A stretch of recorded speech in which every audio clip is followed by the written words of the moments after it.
The Singer Model 127 sewing machine. A lock stitch sewing machine made from about 1912 to the 1960s. This machine is an updated design of the earlier Model 27, which began production in the 1880s.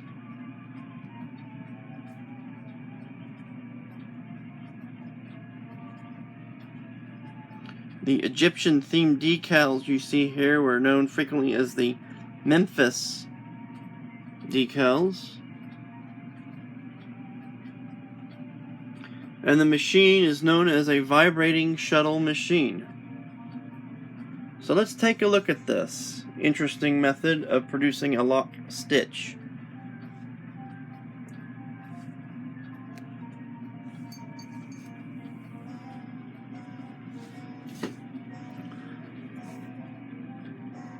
The essential part in a lock stitch machine to making the stitch is a way of passing one thread around the other. On the Singer 127, this is done using what is known as a bullet-shaped shuttle.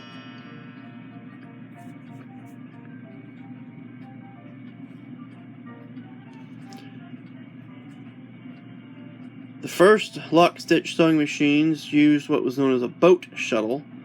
But by the 1860s, several people had designed the shuttle that you see here, which was more cylindrical and shaped more like a bullet. There are two curved faces of the shuttle that ride against the shuttle race. This surface here on the heel of the shuttle, and this surface here near the tip.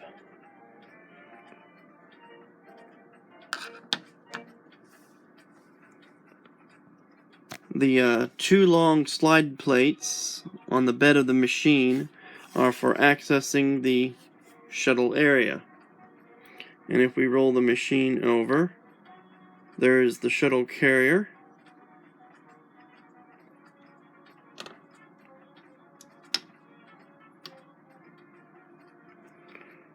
This carries the shuttle. Within the shuttle is held the bobbin, which contains the lower thread. And this is what a bobbin for a shuttle type machine looks like. Here are two of them. To wind these, we must use the bobbin winder. I will demonstrate how the bobbin winder on this machine is used prior to sewing. So let us now take a spool of thread and place on the spool pin. We will take the thread and run it to the front thread guide. We will then run it back to the bobbin winder and run it to the bottom thread guide on the bobbin winder thread distributing arm. Then we will run the thread to the top of the distributing arm and let it lay across like you see here. Now if I was doing this with two hands, I would pull out on this knob and I would insert a bobbin. I'm going to do that now. I've now inserted the bobbin, and as you can see, I have pinched the thread under the end of the bobbin where it fits into the socket on the drive shaft of the bobbin winder. Once again, that was something that was easier to do using one finger on one hand to press on this knob, and the other hand to pull the thread and break it, kept it from slipping off. Alright. I'm going to roll this over by hand a few times before operating it at speed. That way the thread doesn't pull out. It's just held in there by being pinched. So since this is a Singer brand machine, the balance wheel rotates over towards me. So I'm going to operate it in that direction.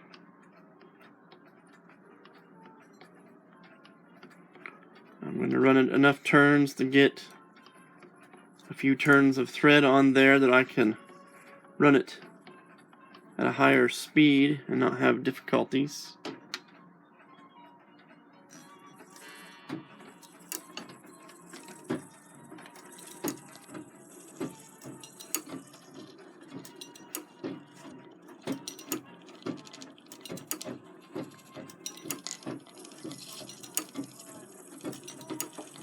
As you can see, this uses a worm drive and gear to run the cam, and then a spring forces the follower on the distributing lever to follow the cam and wind the thread on the bobbin evenly.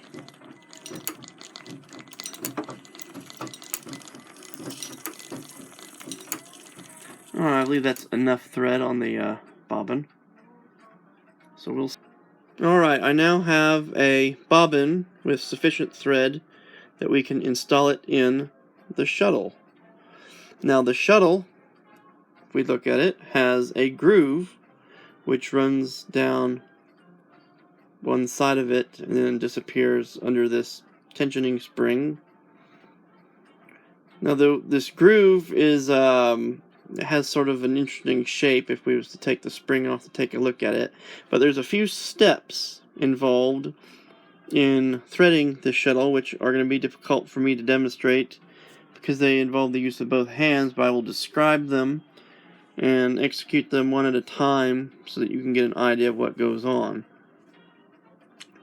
The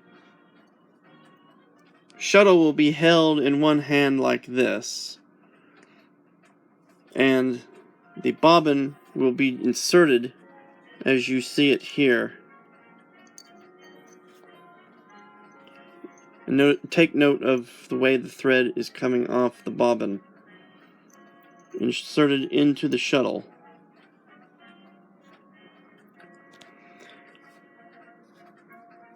Then the thread will be pulled down to the bottom, and while holding it in one hand,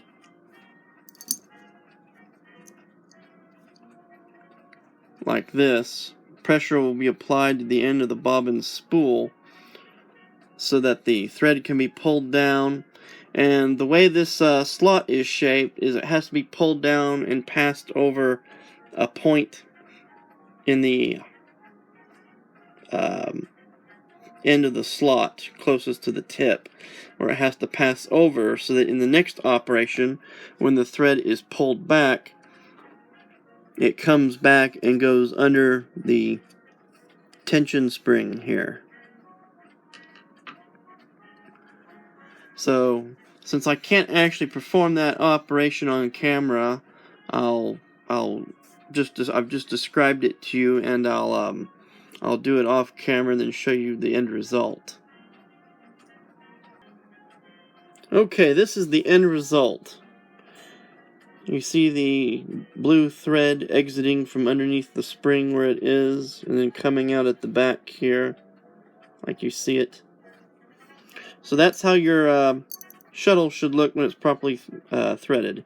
And then when you pull on the thread, you should see the bobbin spool inside revolving as the thread is reeled off of it. So with this done,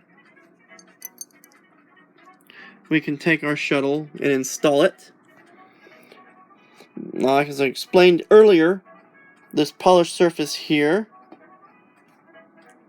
and this polished surface here right up against the shuttle race.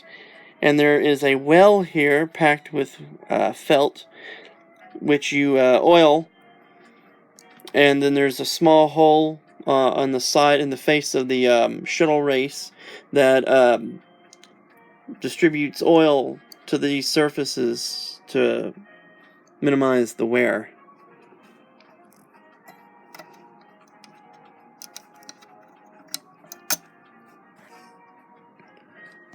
So there is the shuttle installed in the machine.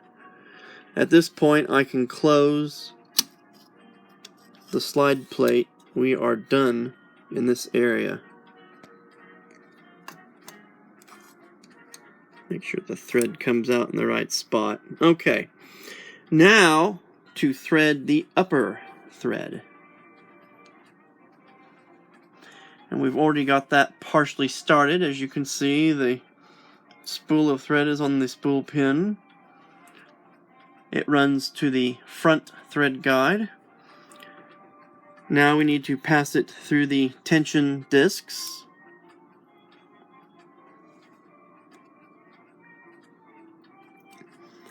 Now we have to get it through the check spring, which there is an eye in the check spring that the thread has to go through. And this is one of those operations, again, that's easy to do either with two hands or lower the presser foot and apply some tension to the thread so that you can get it to go up into the eye of the tension spring, just like that. Okay, see, it's in there where it can't come out. Okay, now there's the take-up lever there, and to put the take-up lever in the right spot, we'll rotate the machine till it's at its highest point.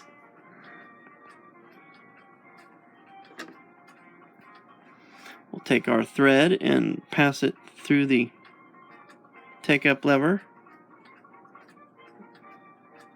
As you can see, the end of our thread is very rough. When we get to the point where we need to thread the needle, we will probably need to cut it. Then there's another wire guide here that it goes into like that. Then at the bottom of the lower bearing sleeve for the needle bar, there is a guide. Actually, that guide is attached to the needle bar. And at this point, we are ready to run the thread left to right through the eye of the needle. Cut the end of the thread to make it easier to pass through the eye.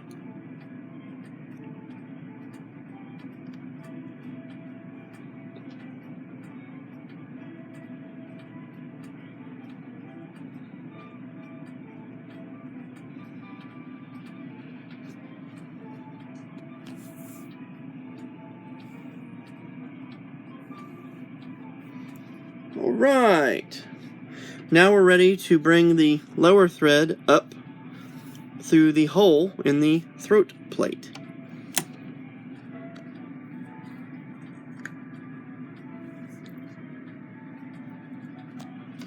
Now, since I'm holding a camera, normally you would hold this thread stationary, rotate the machine through one revolution, and then you would have your lower thread come up where you can grab it. So I'm going to use something to hold the thread down, like a weight of some sort. Because it doesn't need a lot of effort to hold it. I think a bottle of 20 weight oil will work just fine. Okay, we are now going to rotate the machine through one full turn.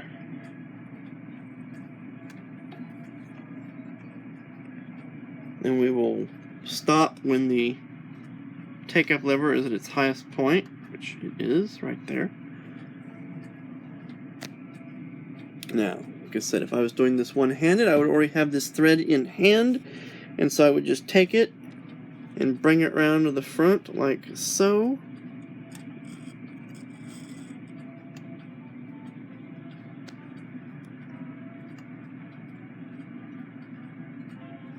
Okay. There we go. There's our lower thread. And as you saw, I misspoke. It's not the thread take-up lever at its highest point. It is the needle bar at its highest point. So please remember that point. I didn't. Take a suitable instrument here and draw the lower thread up. Now that we've got it up there, take both threads and pass them to the back of the presser foot as shown, and we are ready to put a piece of green electric fan base felt under the presser foot and do a little bit of test sewing here.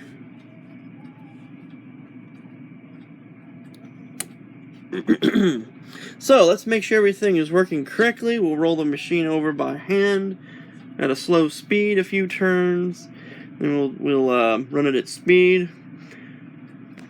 Then we'll look underneath the slide plate with the machine running so you can see how the stitch is formed, just like we did on the Singer 66 demonstration video.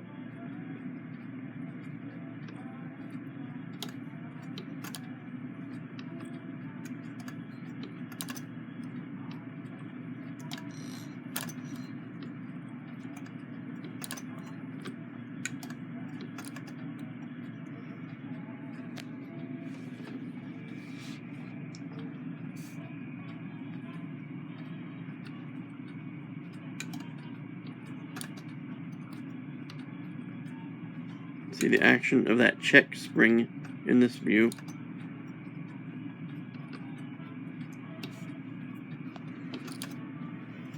It looks like everything is working correctly.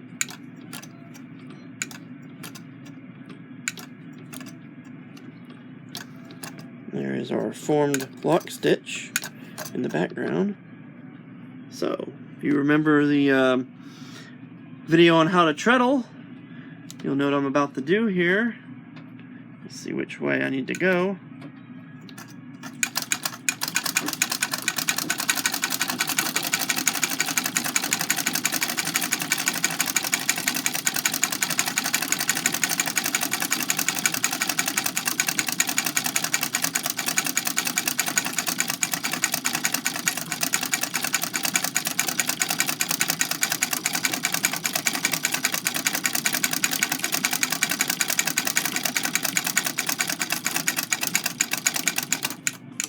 Oops.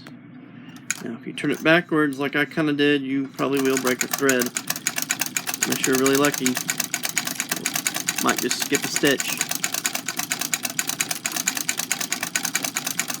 Okay. You can see what it can do. One more turn. Presser foot in its highest position. Needle bar, pardon me, in its highest position. Raise the presser foot. Re-engage the parking brake. And this machine has a fully functional thread cutter on the back of the presser foot bar.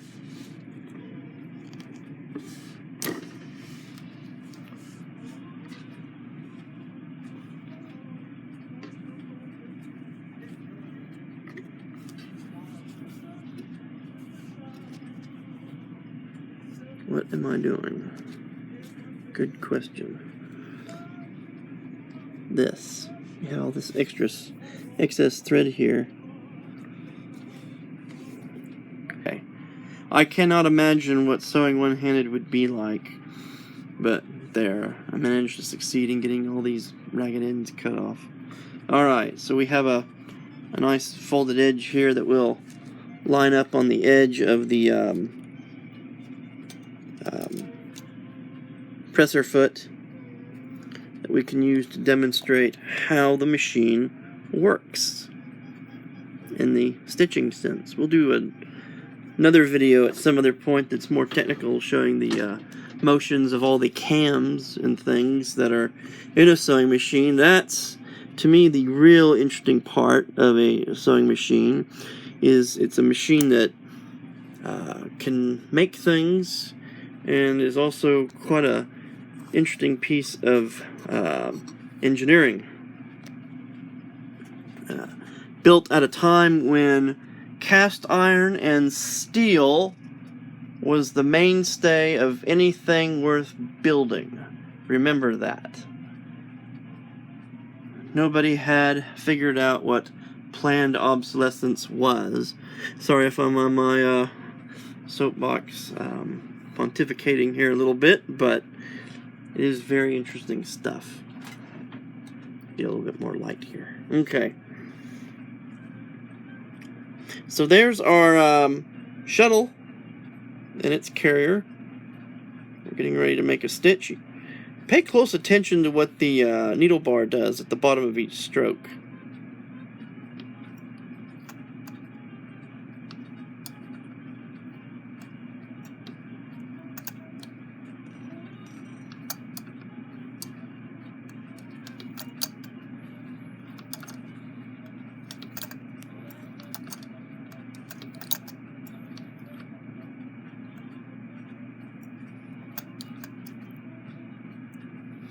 You know, the idea of the shuttle predates the sewing machine by quite some time,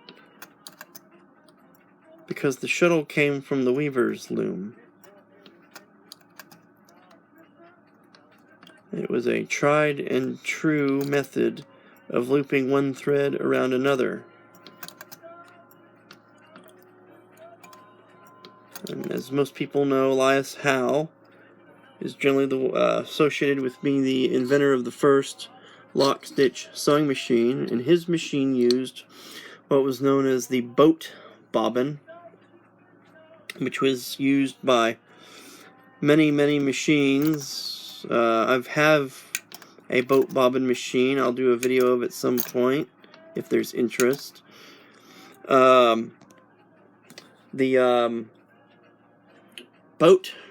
shuttle actually looks like a boat. Laying on its side, the open quote-unquote top of the boat rubs against a straight shuttle race. The vibrating shuttle that you see here, that was invented in 1850 by Wilson, operates against a curved shuttle race like you see here. And then the idea was perfected by several other inventors in the 1860s when the shape of the shuttle was changed to more of a bullet shape than the boat shape that was adapted to work with the curved shuttle race.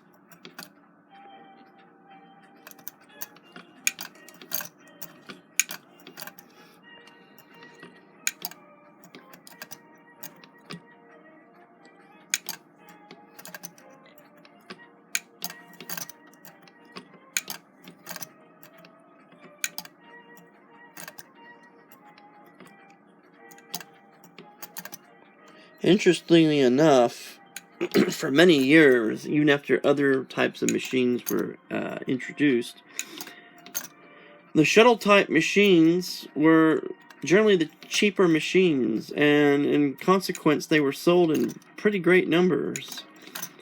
And even though they are sort of a clunkier design, there's something rather simple and elegant about them. And they work, they give great service.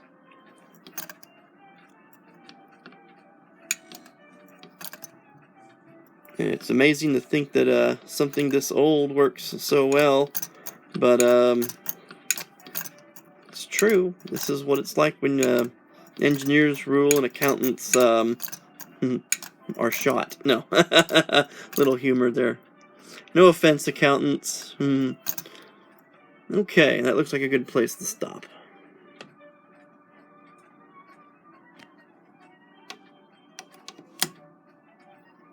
So there you have it. The Singer Model 127. Thank you for watching.